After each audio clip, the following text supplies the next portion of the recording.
Larry Bennett, Brewery, Ommegang, Cooperstown, New York. You know where Cooperstown is, probably central New York. We're a New York State business. We're actually owned by a Belgian company, but we produce beer and we distribute it across 45 states. You want to introduce yourself? I'm Art Hunt. Along with my wife Joyce, who's here, we have Hunt Country Vineyards in Branchport, New York. We grow grapes and make wine. It's a great sample.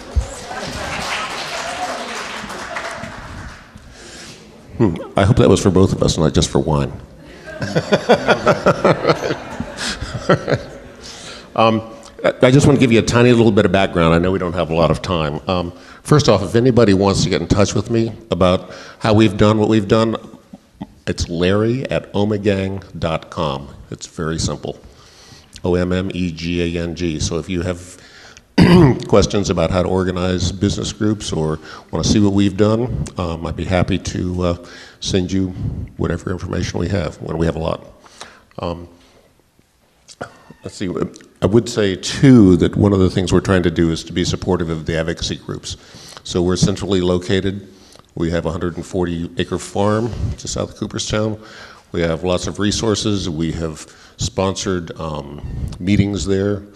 We can do about 100 people in our visitor center.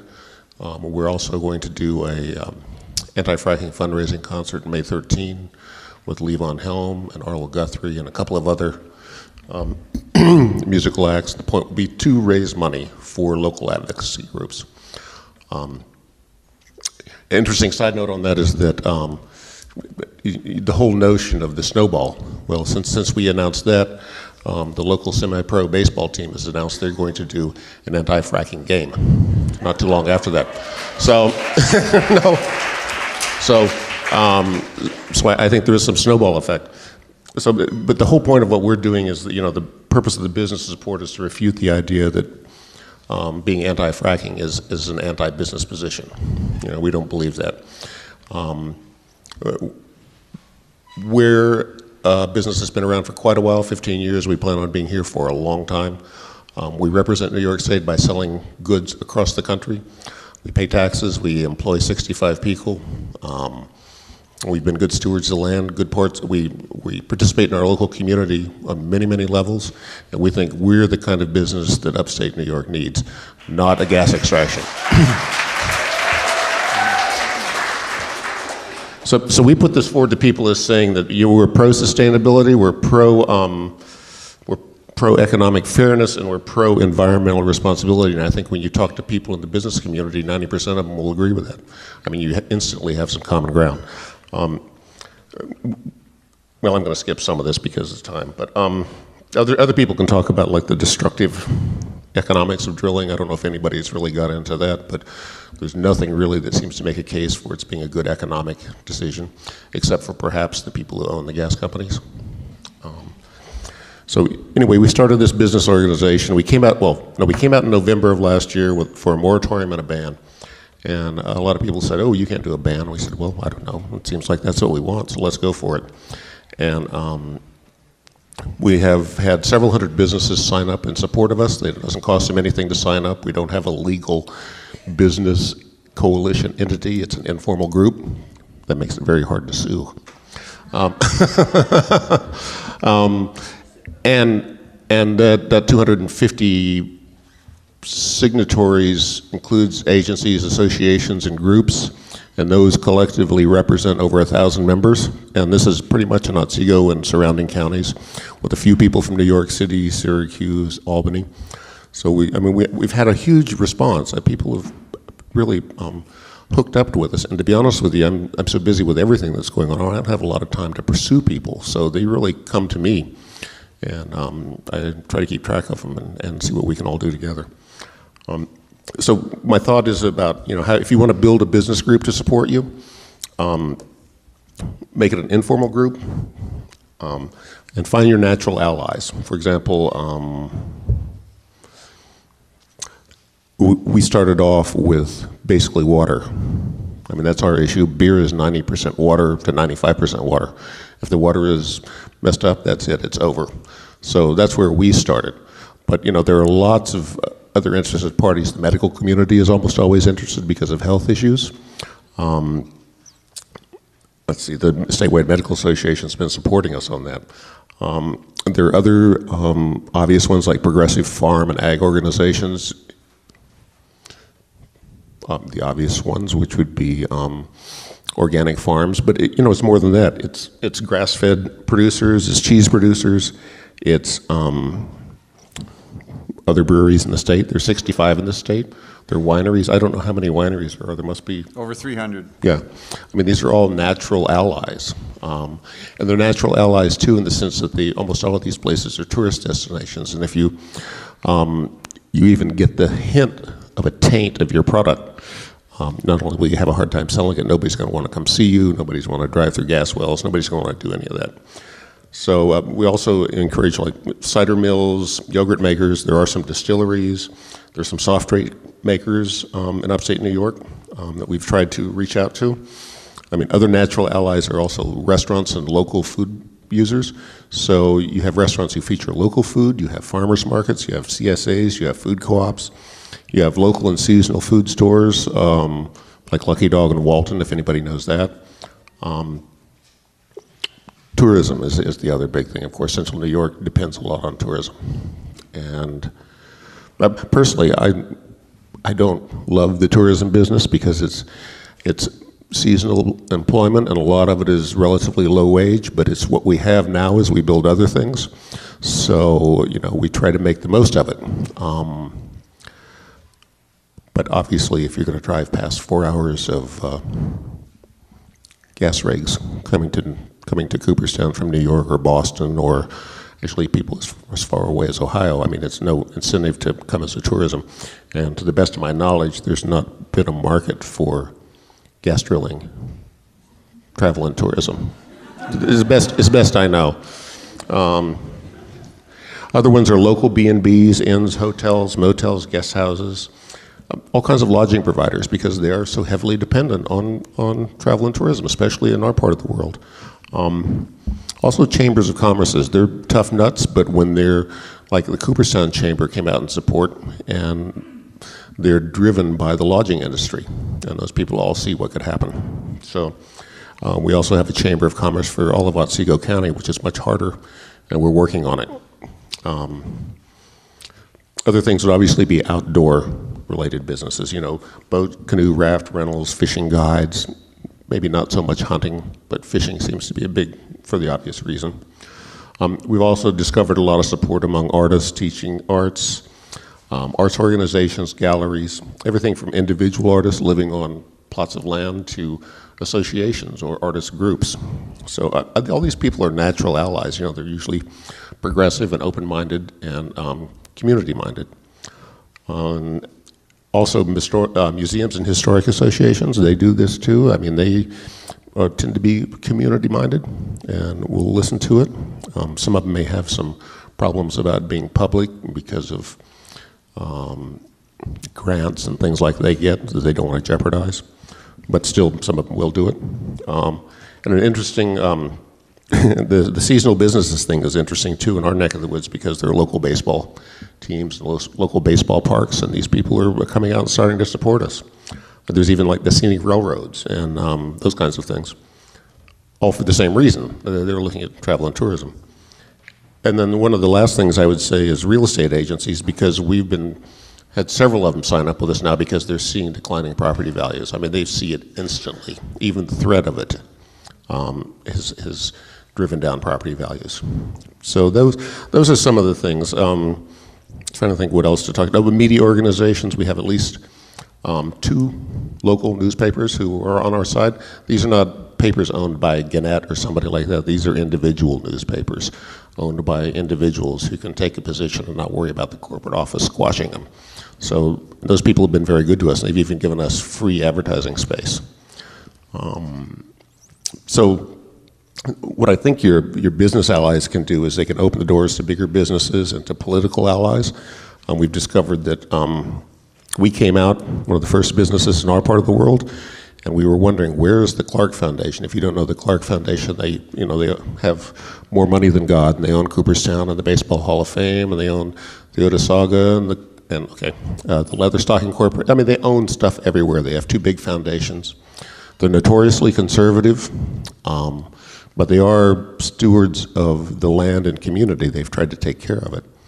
And we came out in November, and they just came out, and then we encouraged the Chamber of Commerce to come out, and they did.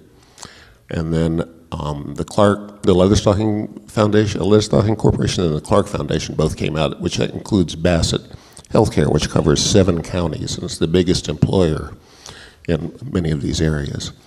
And we think we cracked the door open for them a little bit because we didn't know what was going to happen. You know, how many people would be really angry at us. We've gotten a few from the usual people who hate any kind of, you know, alcohol, but I have to say that honestly it's been 200 to 1 in favor of what we've done, easily. No, it's amazing. So, I mean, we were prepared, you know.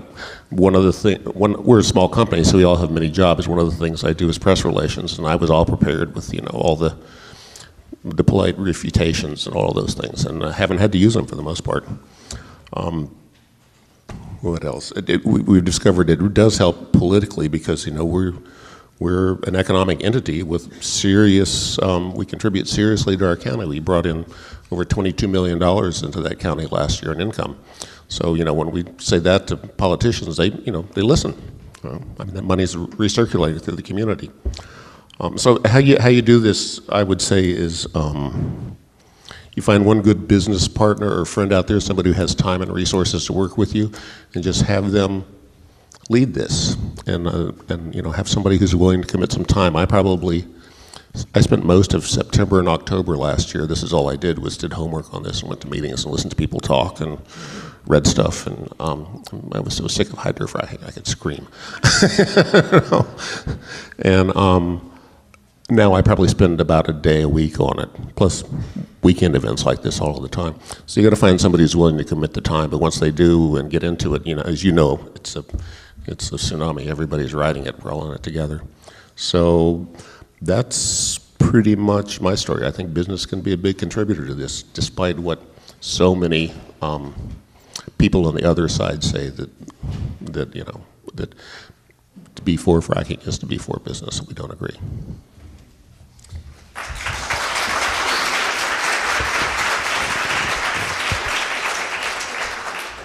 This is the first time Larry and I have met, and I had watched his company learn about hydrofracking, study it, and then make a decision, and then act online because the information was forwarded to us. Mm-hmm. So I've been very impressed with what you have been doing. Our company, Hunt Country, we're a 7th generation family on the same land, and so we also take a long view of this, and it's very striking. The associations we've established very, very similar to yours, the groups we've worked with. We've also had real estate people come to us because they see what's going to happen to the land values if it happens. Joyce and I are very much involved in community activities. She's been involved in women's health issues and arts issues and chamber music and many other things. I'm on the town's wind turbine committee, our renewable energy committee, and right now the town of Jerusalem we live in has a moratorium on hydrofracking, which starts when the state executive order expires. This gives our town time to put together a ban on hydrofracking, and we're going the route currently of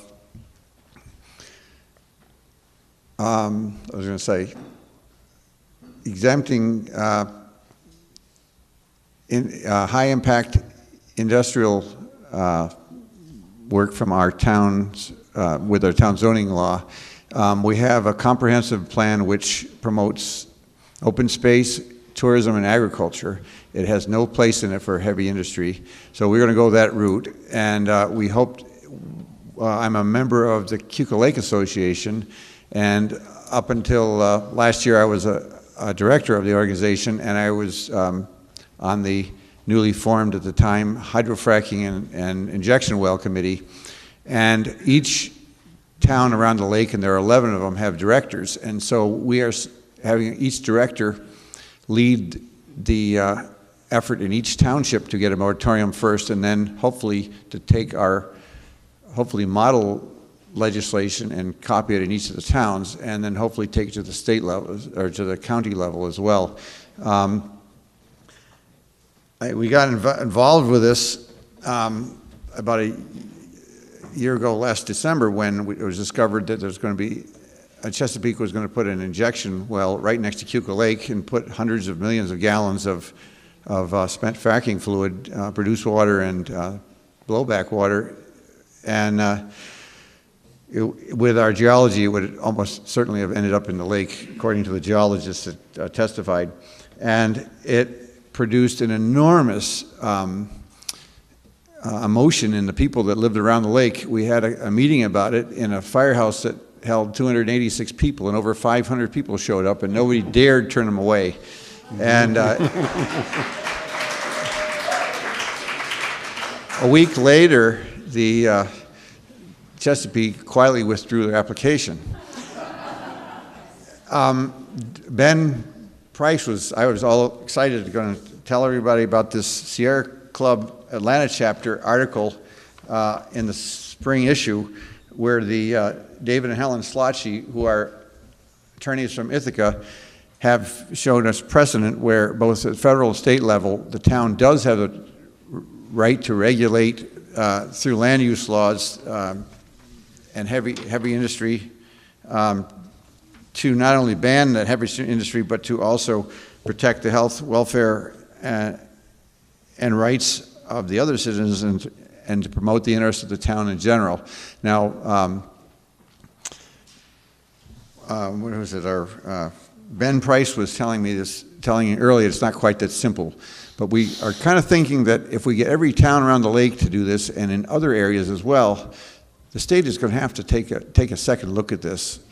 So we think that it's, again, we can't promise success, but we think that's the way to do it. And as you say, we can't do one town after the other. We have to do many towns at once following this similar pattern. One of the things I testified at this first hearing on the injection well, we realized there's some things in life you have to take a stand on, and this was one thing we had to draw a line in the soil. And it's obvious to us that tourism is a very fickle business. They come to our region because it's beautiful, the air is clean, the lakes are blue, the grapes are purple, they smell wonderfully, the wine is great, and it's a nice thing to do. But there are many, many wineries, about 300, over 150 within an hour of us, and if there are hydrofracking occurring on our side of the lake, of course the roads are quickly ruined. They would abandon our side of the lake because there are hundreds of other wineries to go to, and if we lost even a third of our tourism, we would probably be out of business, and I think we'd lose a vast majority of it. But not only would we be out of business and the wineries in our areas, but all the other tourism businesses that depend on us. And if they frack intensively, our county has the largest percentage of organically grown acreage of any county in the state, and growing rapidly. And any hint of fumes or poison water or poison land would eliminate their profitability. They would probably all go out of business, not only them, but most of the conventional farmers as well, because that's a problem. The other thing is, I have also read a number of books about the coming water crisis around the country and around the world, and statistically only 2.5% of all the water in the world is fresh water. And of that, the vast majority has been poisoned by human pollution, chemical, industrial pollution, and agricultural chemical pollution. And there's precious little clean water left, and we happen to be living in the middle of the most of it, right here in the Northeast. It's a wonderful asset, and it's irreplaceable, and we can't live without it, period. And as the water runs out in the West, where the majority of the grain is grown in irrigated fashion in this country, and the majority of the vegetables on the west side of the Rockies are grown, that production is going to have to be made up somewhere else. And there's not a better place than in the Finger Lakes, which used to be the breadbasket for the Northeast and is certain to be again. And we really can't afford to lose any more prime farm acreage to development or to hydrofracking. When they hydrofrack a farm, that farm becomes an industrial zone. And even if they were to develop a way to frack using LP gas instead of water, and they don't end up with millions of gallons of produced water, the fact that they've industrialized your farm with pipelines and roads and compressor stations and filtration stations, and it's even when they leave in 10 or 15 years, you're going to be left with a ruined industrial zone, not a farm that you can grow things on. So this will definitely impact us, even if they can somehow guarantee that they don't harm anything. I will leave it there. We'll talk more about some of the things I'd like to point out when we go about this in the next session, in the latter session, where we talk about techniques.